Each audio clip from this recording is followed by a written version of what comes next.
Hello everyone, start करते हैं हम आज का लेक्चर। आज का टॉपिक हमारा है ट्रांसलेशन। लास्ट क्लास में हमने जेनेटिक कोड और ट्रांसक्रिप्शन पे बात कर ली थी। आज हम बात करेंगे ट्रांसलेशन। सबसे पहले central dogma of molecular biology क्या कहती है? डीएनए से आरएनए बनने की प्रोसेस को क्या बोलते हैं? ट्रांसक्रिप्शन।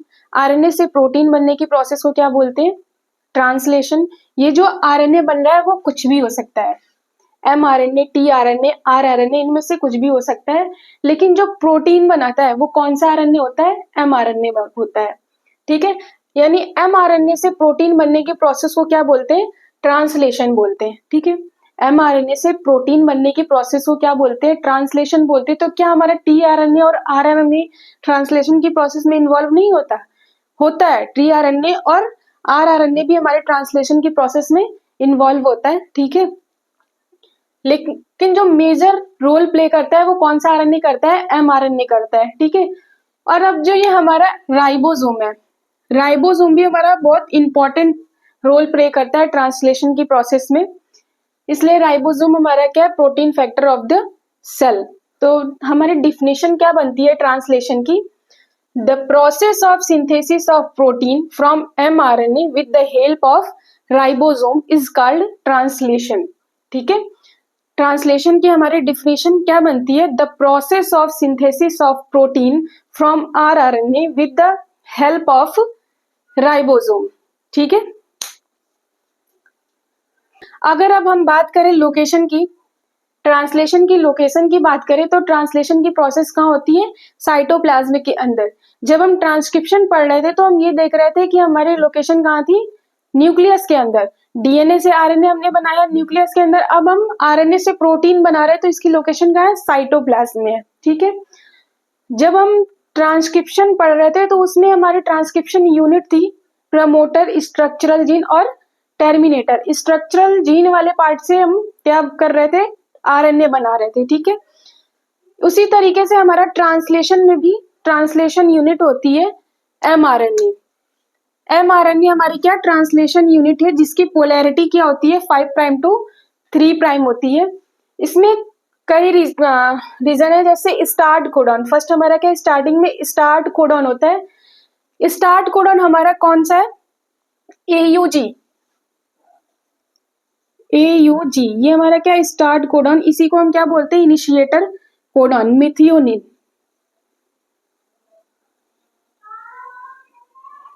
ठीक है, मिथियोनिन AUG हमारा क्या स्टार्ट कोडॉन, इसी को बोलते हैं इनिशिएटर कोडॉन। दूसरा वो रीजन जहां से हम पॉलीपेप्टाइड की चेन बनाते हैं। तीसरा क्या प्रेजेंट होता है mRNA पे? Stop codon.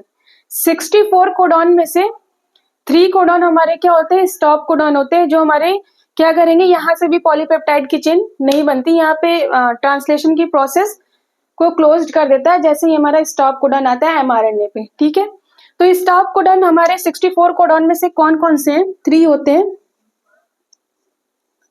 एक तो UA, UAA, UGA, UGA और UAG, UAG। ठीक है, 3 कोडॉन हमारे स्टॉप कोडॉन है। चौथा क्या प्रेजेंट होता है हमारा? UTR। UTR हमारा क्या है? वो रीजन जो पॉलीपेप्टाइड की चेन का सिंथेसिस नहीं करता। ठीक है, UTR क्या है? वो रीजन जो पॉलीपेप्टाइड की चेन का सिंथेसिस नहीं करता, उसे क्या बोलते हैं? Untranslated region.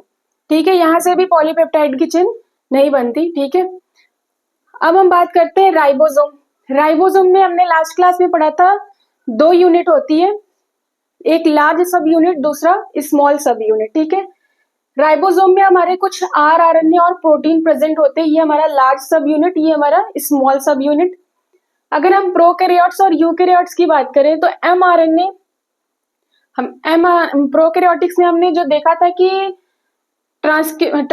जब हम ट्रांसक्रिप्शन पढ़ रहे थे तो हमने ये देखा था कि यूकैरियोट्स में हमारे कैपिंग, टेलिंग, ये सारी प्रोसेस, कैपिंग, टेलिंग, स्प्लाइसिंग, ये सारी प्रोसेस हो रही थी। लेकिन प्रोकैरियोट्स में हमारे कैपिंग, टेलिंग, स्प्लाइसिंग की प्रोसेस नहीं होती। तो पहला क्या डिफरेंस हमारा है? mRNA पे कैपिंग और टेलिंग नहीं प्रेजेंट होता प्रोकैरियोट्स में, लेकिन यूकैरियोट्स में कैपिंग, टेलिंग, स्प्लाइसिंग की प्रोसेस होती, जहां से हम mRNA बना रहे थे। ठीक है, दूसरा हमारा राइबोसोम का डिफरेंस है। प्रोकैरियोट्स में कौन सा राइबोसोम होता है? 70S उसकी 2 सब यूनिट होती है 50s 30s। 50s लार्ज सब यूनिट, 30s स्मॉल सब यूनिट है। ठीक है, ये एस क्या है हमारा सेडिमेंटेशन कोफिशिएंट, सेडबर्ड कांस्टेंट, ठीक है, जो मास और डेंसिटी को मेजर करता है। फिर हमारा यूकेरियोट्स में कौन सा राइबोसोम होता है 80s, 64 और 40। 60 हमारा क्या है लार्ज सब यूनिट और 40 हमारा स्मॉल सब यूनिट। ठीक है, तो राइबोसोम के लार्ज सब यूनिट पे ये जो हमारे क्या लार्ज सब यूनिट, ये हमारी स्मॉल सब यूनिट। लार्ज सब यूनिट के 3 दरवाजे होते हैं। ठीक है, इसमें 3 दरवाजे प्रेजेंट होते हैं लार्ज सब यूनिट में, ए साइट, पी साइट और ई साइट। ठीक है, ये हमारा ई साइट है, ई साइट, पी साइट और ए साइट। इप्पा, ई पी ए से याद रखेंगे।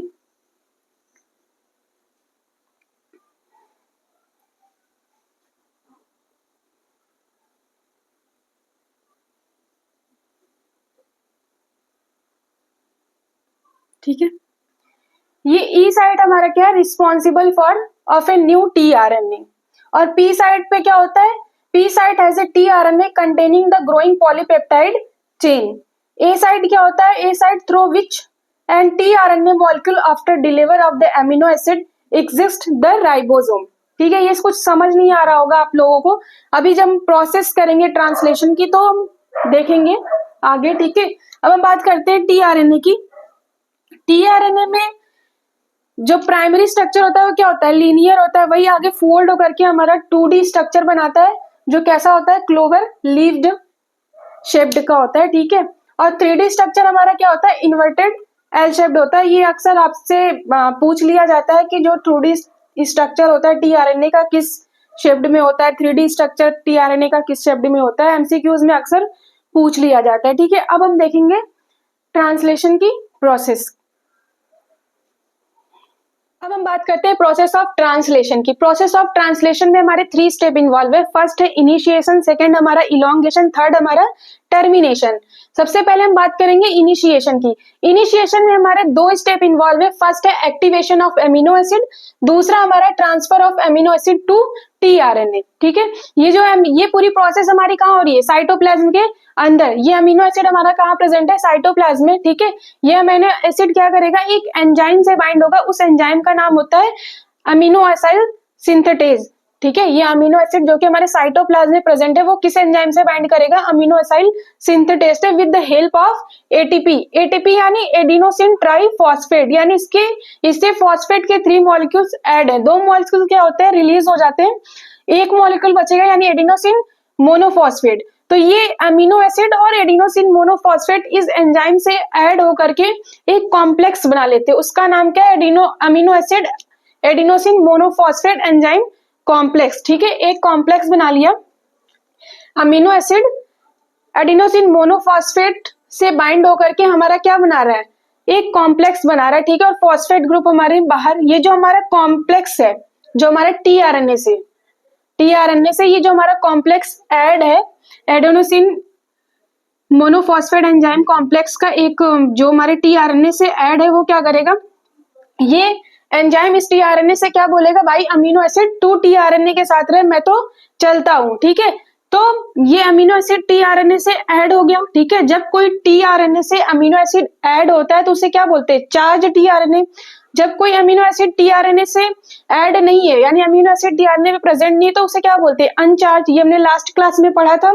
ठीक है, तो अमीनो एसिड टीआरएनए से हमारा ऐड हो गया और एडिनोसिन मोनोफॉस्फेट एंजाइम हमारे बाहर हो गए। इस प्रोसेस को हम क्या बोलते हैं charging of tRNA. Adenosine monophosphate enzyme का जो कॉम्प्लेक्स वो क्या किया टीआरएनए से ऐड हुआ।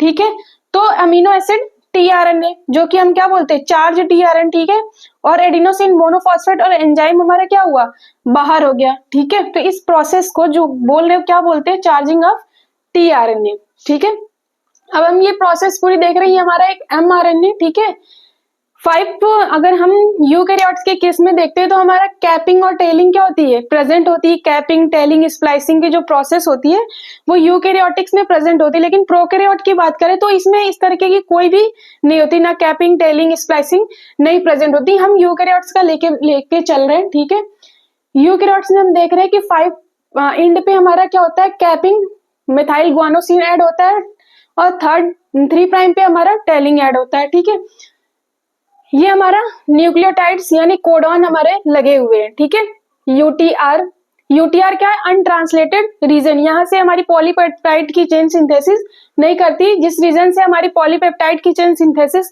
नहीं होती उसे क्या बोलते हैं, अनट्रांसलेटेड रीजन, यूटीआर। ये हमारे कोडॉन, ठीक है, 3 न्यूक्लियोटाइड ऐड होकर के हमारा एक कोडॉन का फॉर्मेशन करते हैं। ठीक है, 3 न्यूक्लियोटाइड ऐड होकर के हमारे एक कोडॉन का फॉर्मेशन करते हैं। तो ये हमारे अलग अलग कोडॉन इस एमआरएनए पे लगे हुए हैं। ठीक है, होगा क्या फर्स्ट स्टेप में हमारा, ये जो राइबोसोम की 2 यूनिट थी, लार्ज यूनिट और स्मॉल यूनिट, स्मॉल यूनिट इस रीजन से आकर के हमारे बाइंड हो जाएगी। ठीक है, सबसे पहले हमारे स्मॉल यूनिट आएगी। ठीक है, फिर क्या होगा, जो हमने यहाँ से टीआरएनए बनाया था, चार्ज टीआरएनए, ठीक है, वो क्या करेगा, जो हमारा चार्ज टीआरएनए वो उस अमीनो एसिड को लेके आएगा जो कि हमारे कोड को क्या करे, कोड कर सकेगा। यहाँ पे हमारा क्या है, एयूजी इनिशिएटर कोडॉन लगा हुआ है, तो टीआरएनए उस अमीनो एसिड को लेके आएगा जो इसके कॉम्प्लीमेंट्री बेस पेयरिंग करता हो। ठीक है, तो एयूजी का कॉम्प्लीमेंट्री बेस पेयरिंग क्या होगा, यूएसी। तो हमारा टीआरएनए क्या करेगा, मिथियोनिन को लेके आएगा। ठीक है, मिथियोनिन को कोड कौन करता है, एयूजी तो है, इनिशिएटर कोडॉन जिसे बोलते हैं एयूजी। तो इसका कॉम्प्लीमेंट्री क्या है, यूएसी। तो यहाँ पे क्या किया, टीआरएनए ने एक अमीनो एसिड को लेके आया जो कि हमारे इस कोडॉन को क्या कर रहा है, कोड कर रहा है। सेकेंड स्टेप में हमारा क्या होगा, इलॉन्गेशन स्टेप में, एक तो हमारा पहले से ही स्मॉल सब यूनिट राइबोसोम की लगी हुई थी। ठीक है, लार्ज सब यूनिट भी आएगी, लार्ज सब यूनिट ये बोलेगी मैं भी आऊंगा। लार्ज सब यूनिट आई तो लार्ज सब यूनिट के हमारे 3 दरवाजे थे, ईपीए, ई साइड, पी साइड और ए साइड। ठीक है, तो हमारा जो चार्ज टीआरएनए था वो पी साइड से आकर के ऐड हो जाता है। जो चार्ज टीआरएनए वो कहां से आके ऐड होगा, पी साइड पे ऐड होगा, और वो जो चार्ज टीआरएनए वो उस अमीनो एसिड को लेके आएगा जो हमारे कोड को क्या करता होगा, कोड करता होगा। एयूजी को कौन सा अमीनो एसिड कोड करता है, मिथियोनिन कोड करता है। इसका कॉम्प्लीमेंट्री बेस पेयरिंग क्या होगा, यूएसी। तो चार्ज टीआरएनए उस कोड को लेके आएगा जो इसके कॉम्प्लीमेंट्री बेस पेयरिंग करता हो। एयूजी का कॉम्प्लीमेंट्री बेस पेयरिंग कौन होगा, यूएसी। ठीक है, फिर क्या होगा, ये जो दूसरा चार्ज टीआरएनए आएगा, दूसरा चार्ज टीआरएनए कहाँ पे आएगा, ए साइड पे आएगा। ठीक है, वो उस साइड पे लेके आएगा, ए साइड पे लेके आएगा, और वो उसको लेके आएगा जो जीयूसी को क्या करता हो, कोड करता हो। जीयूसी को कोड कौन करेगा, सीएजी। इसका कॉम्प्लीमेंट्री बेस पेयरिंग क्या होगा, सी जी का कॉम्प्लीमेंट्री सी, यू का ए और सी का जी। तो उस चार्ज टीआरएनए को लेके आएगा, उस अमीनो एसिड को लेके आएगा जो इसके कॉम्प्लीमेंट्री बेस पेयरिंग करता हो। ठीक है, और इन दोनों अमीनो एसिड, ये जो अमीनो एसिड बनने, इन दोनों अमीनो एसिड से एक बॉन्ड फॉर्म हो जाएंगे। जब 2 चार्ज टीआरएनए एक ए साइड पे और एक पी साइड पे रहेगा तो उस पे 2 अमीनो एसिड के बीच पेप्टाइड बॉन्ड फॉर्म होता है। ये पेप्टाइड बॉन्ड किस वजह से फॉर्म होता है, आरआरएनए की वजह से। RRNA is responsible for peptide bond. ठीक है, तो समझ आया कि ट्रांसलेशन की प्रोसेस में आरआरएनए का रोल कहाँ पे है, पेप्टाइड बॉन्ड फॉर्म करने में। ठीक है, ये फिर क्या बोलेगा, ये जो पी साइड का टीआरएनए है वो बोलेगा भाई तू ए साइड पे जा। इस टीआरएनए जो पी साइड का है वो मिथियोनिन से बोलेगा तू ए साइड पे जा।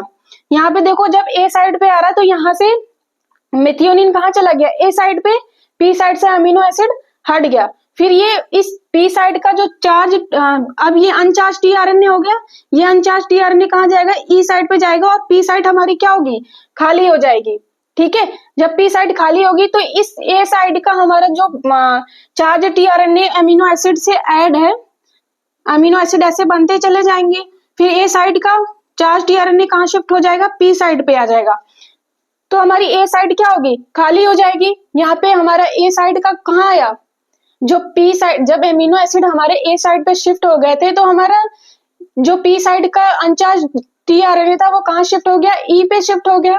ई वाली हमारी खाली हुई तो फिर ए साइड का हमारे कहाँ चले आए, टीआरएनए, वो पी साइड पे आ गया, तो हमारा ए क्या हुआ, खाली हो गया। इसी तरीके से हमारे क्या होंगे, अमीनो एसिड बनते चले जाएंगे, ऐसे शिफ्ट होता चला जाएगा। ठीक है, अमीनो एसिड क्या होंगे, बनते चले जाएंगे और हमारा ए साइड क्या होगा, खाली होता चला जाएगा और प्रोसेस ऐसी कंटिन्यूअस लगातार होती हुई रहेगी। जब हमारा स्टॉप कोडन थर्ड स्टेप में हमारा क्या है, टर्मिनेटर, टर्मिनेटर में क्या होगा, स्टॉप कोडन आएगा। जैसे ही हम स्टॉप कोडन वाले रीजन पे पहुंचेंगे, टीआरएनए यहाँ पे टीआरएनए नहीं आएगा, ठीक है। स्टॉप कोडन पे जो अब हमारे ए साइड पे जो नया टीआरएनए आ रहा था वो ऐड नहीं होगा, तो हमारा दूसरा फैक्टर आता है रिलीजिंग फैक्टर। रिलीजिंग फैक्टर आकर के क्या करता है, इस दोनों राइबोसोम के यूनिट को क्या करता है, सेपरेट कर देता है और जो ये अमीनो एसिड की चेन बन रही है वो क्या होती है, बाहर आ जाती है, ठीक है। इस तरीके से हमारी अमीनो एसिड बननी चले आते हैं, जो प्रोटीन बननी। अमीनो एसिड क्या एक प्रोटीन है, ठीक है। तो रिलीजिंग फैक्टर क्या करता है, इन दोनों राइबोसोम की यूनिट को सेपरेट कर देता है, ठीक है।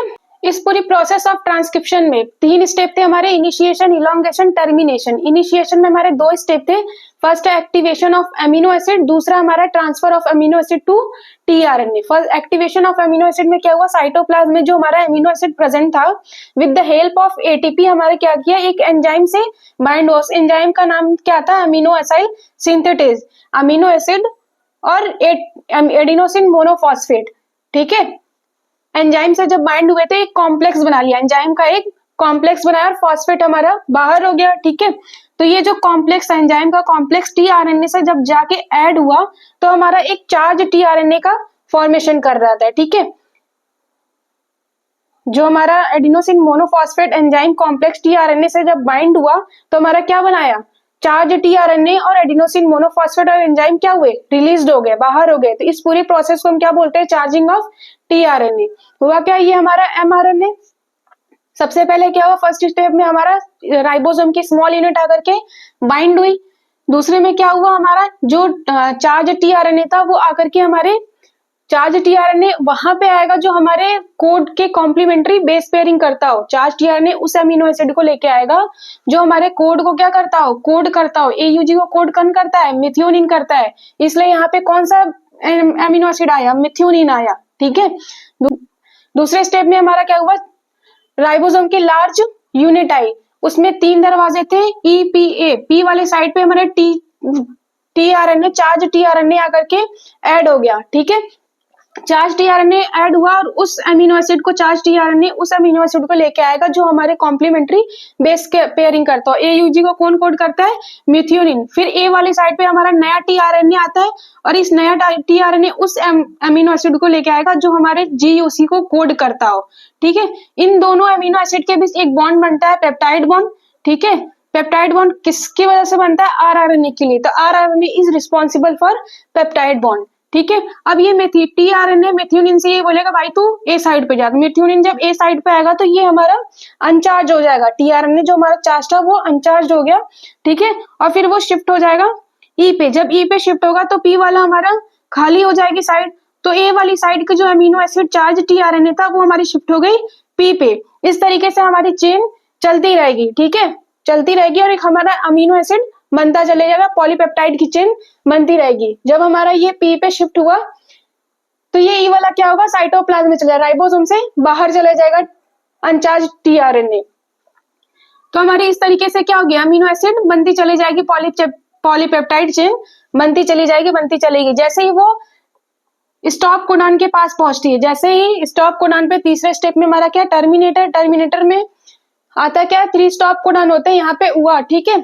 वो जैसे ही स्टॉप कोडॉन के पास पहुंचा तो हुआ क्या, नया टीआरएनए जो ए साइड पे आ रहा था वो नहीं आएगा, तो वहां पे एक फैक्टर आता है रिलीजिंग फैक्टर। ये रिलीजिंग फैक्टर आके क्या करता है, राइबोसोम की 2 जो यूनिट थी उसको क्या करता है, सेपरेट कर देता है, ठीक है। रिलीजिंग फैक्टर काम क्या करता है, जो राइबोसोम की दोनों स्मॉल और लार्ज यूनिट थी उसको सेपरेट कर देगा और जो हमारी ये जो चेन बन रही थी अमीनो एसिड की वो क्या करती है, बाहर आ जाएगी। जब ये अमीनो एसिड की चेन बाहर आ जाएगी तो इससे हमारा क्या बन जाएगा, प्रोटीन का फॉर्मेशन होगा, ठीक है।